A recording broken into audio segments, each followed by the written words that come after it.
The missing crew.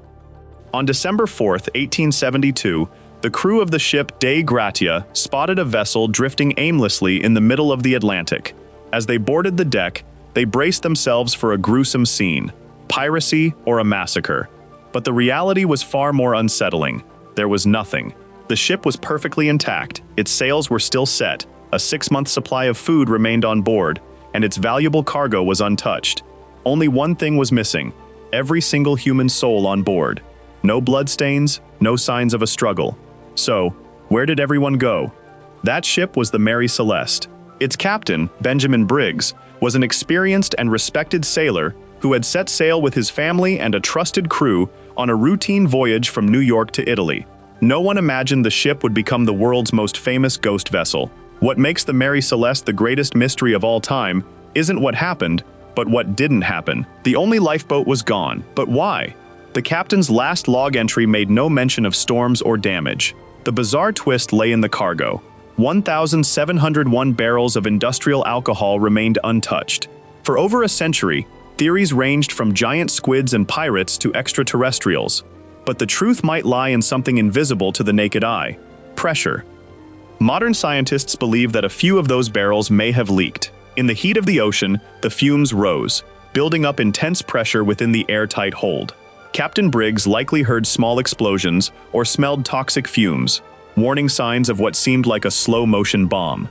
Terrified for the lives of his wife and daughter, Briggs made a fateful call: temporarily abandon ship in the lifeboat while waiting for the fumes to dissipate. But the ocean is never merciful. A rogue wave or a sudden shift in the wind likely snapped that rope. 10 people in a tiny lifeboat could only watch helplessly as their massive ship, their only sanctuary, slowly drifted into the fog until it vanished forever. They abandoned a paradise for fear of a disaster that never happened, only to be swallowed by the very thing they were trying to escape. The Mary Celeste was found in perfect condition, but those on board never returned. It serves as a chilling reminder of the nature of fear. Sometimes, the greatest danger isn't what's attacking you, it's how your brain reacts to an ambiguous threat. The Great Deception. What if I told you that the father of Sherlock Holmes, the ultimate symbol of logic and reason, was spectacularly fooled by 2 little girls and some scraps of paper? In 1917, while the world was engulfed in the flames of World War I, 2 photographs of tiny fairies dancing next to a young girl sent shockwaves across the globe. This wasn't movie magic or Photoshop. These photos passed the scrutiny of the era's top experts. For over 60 years, the world debated, did magic truly exist, or were we just seeing what we wanted to see? The setting was the village of Cottingley, England. Elsie Wright, 16, and her cousin Frances Griffiths, 9, were frequently scolded for playing in the stream and getting their clothes wet. When asked why they went there, the girls simply replied, to see the fairies. Naturally, no one believed them. To prove it, Elsie borrowed her father's camera. The girls returned with a film plate that, once developed, left the family stunned. In the photo, Frances was looking at winged fairies dancing among the bushes. At the time, photography was considered the ironclad evidence of truth.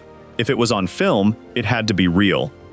The incident didn't remain a family joke. These photos fell into the hands of Sir Arthur Conan Doyle. Ironically, the man who created the brilliant Sherlock Holmes became the most fervent fanboy of these fairies. He wrote articles for major magazines, claiming this was proof of the spirit world. Kodak experts examined the plates and concluded there are no signs of double exposure or tampering. The real twist? The experts were right. The photos weren't edited. But what they didn't realize was that the subject in front of the lens was a lie from the start. It wasn't until 1983, as elderly women, that Elsie and Frances finally confessed. The entire magic cost only a few pennies. Elsie, a talented artist, had copied fairy illustrations from a popular children's book. The girls cut them out of cardboard and used hat pins to stick them into the ground or clip them to branches. Why were the experts fooled? Because they were looking for complex photographic manipulation and missed the simplest trick: props. The fairies didn't move because they were paper, but because cameras of that era had slow shutter speeds. Any slight breeze made the paper wings look like a blur of motion. Millions believed not because the trick was clever, but because they wanted it to be true. After the horrific losses of the war, the world craved a touch of magic to soothe the pain, and 2 girls accidentally gave it to them. The Cottingley hoax wasn't just a childhood prank. It was a profound lesson in psychology. It proves that when belief is strong enough, logic goes blind. We think we're smarter than our ancestors, but in the age of deepfakes and AI, are we being fooled by modern paper fairies? Truth doesn't lie in what the camera records, but in how our brains interpret it. The Sinking Giant. Stockholm, August 10, 1628. Thousands of citizens crowded the harbor, cheering as the super warship Vasa, the pride of the Swedish Empire, began its maiden voyage.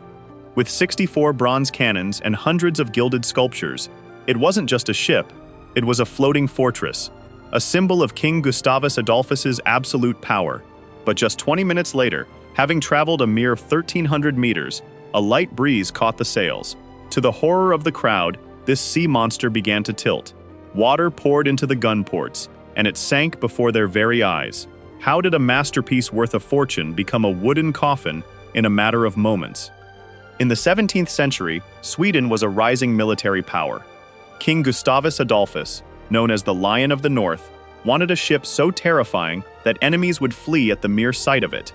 He ordered the Vasa to be built with unprecedented specs. It had to be longer, taller, and crucially, carry 2 decks of heavy bronze cannons. At the time, most warships had only one. The Vasa was meant to be a psychological weapon, striking fear with its dark muzzles and shimmering gold statues. The Vasa looked like an engineering marvel, but it was fatally unstable. It didn't sink in battle or a storm. It sank in a light breeze. As the wind hit the sails, the ship leaned, seawater rushed into the gun ports left open for the celebratory salute, and within minutes, Sweden's pride sat on the seabed, 32 meters below. How could such a well-funded project fail so absurdly? The answer lies in the center of gravity. To meet the king's demand for 64 heavy cannons, the ship was built too high and too top-heavy. Meanwhile, the hull was too narrow to hold enough ballast stones to keep it balanced. The Vasa was like a giant bodybuilder standing on the legs of a toddler. As the ship left harbor, the gun ports were open for the salute. That first breeze pushed the ship over, and because the center of gravity was so high, it couldn't right itself. Water flooded the lower gun ports, turning the ship into a massive vase being filled with water. The Vasa claimed an estimated 30 lives and the pride of a kingdom. After 333 years in the mud, the Vasa was salvaged and is now the only intact 17th century ship in the world. It is no longer a weapon of war. It has become a museum of the ego. It serves as a reminder. Sometimes we are so busy building something flashy on the outside that we forget the solid foundation beneath. The permanent passenger. Have you ever felt exhausted waiting 3 hours at an airport for a delayed flight? Now, imagine that number isn't hours, but 18 years. Your home address is a red bench, your bathroom is a public restroom, and your neighbors are the millions of passengers who fly past every day without ever knowing your name. This isn't a sci-fi movie. It was the real life of Mehran Karimi Nasseri. From 1988 to 2006, he lived in humanity's gray zone, where he couldn't enter France, but couldn't go anywhere else. He was the man the world forgot, in the busiest place on Earth. Paris Charles de Gaulle Airport is one of the world's busiest transit hubs. Mehran, an Iranian refugee, arrived here in 1988 hoping to reach the UK to find his mother. Everything went wrong when Mehran claimed his bag containing all his refugee documents was stolen. Without papers, he couldn't prove who he was. The UK refused him entry and sent him back to France. France could neither grant him entry nor deport him, as no other country would accept a man without a national identity. Mehran fell into a terrifying legal black hole. The cruelest twist came after 11 years of legal battles. When lawyers finally secured permission for him to leave the airport freely, Mehran did something that left everyone speechless. He refused to sign the papers and chose to stay. He claimed the name on the documents was wrong and that he was no longer Mehran Karimi Nasseri, but Sir Alfred. After a decade in the roar of jet engines and neon lights, the airport was no longer his prison. It had become his only reality. Sir Alfred became a permanent fixture of Terminal 1. Airport staff brought him food, passengers gave him books, and Steven Spielberg even bought the rights to his story for the terminal. Yet despite receiving money from the film, he never truly left. Nasseri only left the airport when he fell ill in 2006. But the heartbreaking truth is that just weeks before he passed away in 2022, he returned to Charles de Gaulle Airport to spend his final days in the only place he called home. His story leaves us with a haunting question.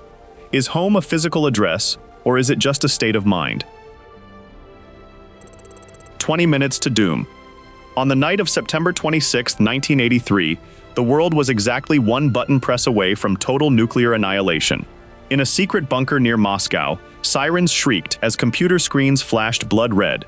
Missile launch. According to the Soviet early warning system, the US had just launched an intercontinental ballistic missile, followed by 4 more, all screaming toward Russia. If it were you, what would you do? Trust the most advanced computer of the era and report an attack to trigger a retaliation of thousands of nukes, or choose silence?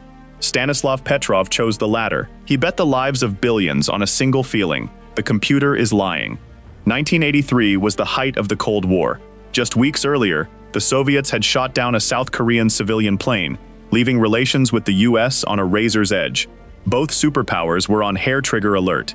At the time, computers were seen as the gods of precision. People believed technology was emotionless and infallible. Stanislav Petrov, a 44-year-old lieutenant colonel, was the duty officer that night with one job: watch the screens and report any attack to the high command. When the OCO system reported 5 incoming missiles, the room spiraled into panic. Military protocol demanded Petrov report the launch immediately. If he did, an automated nuclear counterstrike would be launched, and World War III would begin in minutes. But Petrov hesitated, instinctively sensing something was wrong. It doesn't feel right, he thought. The legendary twist? Petrov had zero evidence to disprove the computer. He had only a simple, reckless logic. If the US wanted to start a nuclear war, they would launch hundreds of missiles to wipe out the enemy, not just 5. Petrov made a decision that violated every military rule. He reported to his superiors that it was a system error. For the next 20 minutes, Petrov and his team lived in a suffocating silence. If he was wrong, Russian cities were about to be leveled, and he would be the greatest villain in history. But finally, no explosions occurred. The truth later stunned engineers. The Soviet satellite system had been fooled in the most absurd way. Sunlight reflecting off high-altitude clouds had entered the satellite's lens, creating false signals that the computer interpreted as missile launches. The smartest computer on the planet was tricked by a few rays of sun, but a human brain was not. However, instead of being hailed as a hero, Petrov was reprimanded for not following protocol and later forced into early retirement. His story remained a state secret for decades.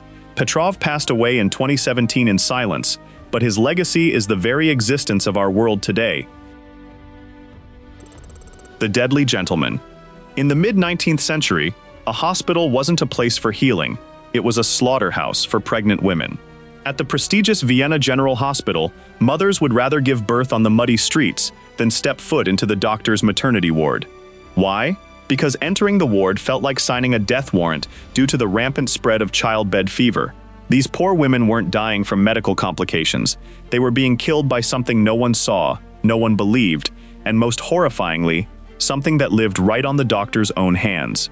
Welcome to the tragic story of Ignaz Semmelweis, the man who found the truth only to be driven into an asylum by the medical world.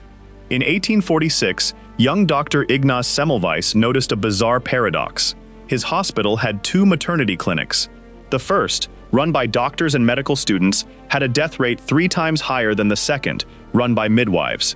At the time, humanity knew nothing of germs. Top medical professors believed diseases were caused by bad air, miasma, or an imbalance of bodily fluids.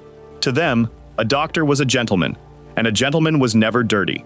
After months of observation, Semmelweis realized a horrifying detail. Doctors often went straight from the autopsy room, where they touched decomposing corpses, to the delivery room to help mothers give birth, without ever washing their hands. He proposed a crazy theory. Microscopic cadaverous particles were sticking to the doctor's hands and passing into the mothers. Semmelweis demanded all staff wash their hands in a chlorine solution before exams. The result was a miracle. The death rate plummeted from 18% to nearly 0%. This should have been the greatest revolution in medical history, but instead of being honored, Semmelweis was treated as an enemy by his colleagues. Why was a life-saving idea so violently rejected? The answer wasn't science, it was the human ego. To accept Semmelweis's theory meant doctors had to admit that their own healing hands had been the weapons killing their patients for years. The truth was too painful to bear. They mocked him, claiming chlorine dried their skin and hand washing was a waste of time. Semmelweis was not a diplomatic man. He grew furious, calling colleagues who refused to wash their hands murderers. The hostility of the medical community drove him to the brink. He was fired, lost his job, and slowly spiraled into a mental breakdown. In 1865, he was tricked into entering an asylum. There, he was brutally beaten by guards. In a cruel irony, Semmelweis died from a blood infection caused by those very wounds, the same disease he had spent his life trying to stop. It took over 20 years for Louis Pasteur to prove the existence of bacteria and show the world that Semmelweis was right. Today, we call Ignaz Semmelweis the savior of mothers, and hand washing is the golden rule of medicine. But his story left us with a haunting psychological concept called the Semmelweis reflex, the tendency to automatically reject new information because it contradicts established beliefs. It's a reminder that sometimes the greatest barrier to progress isn't a lack of technology, but the size of our own egos. The world is still full of hidden truths waiting to be uncovered. Subscribe to Oddplane for more unbelievable mysteries from history. Thanks for watching, stay curious, and goodbye.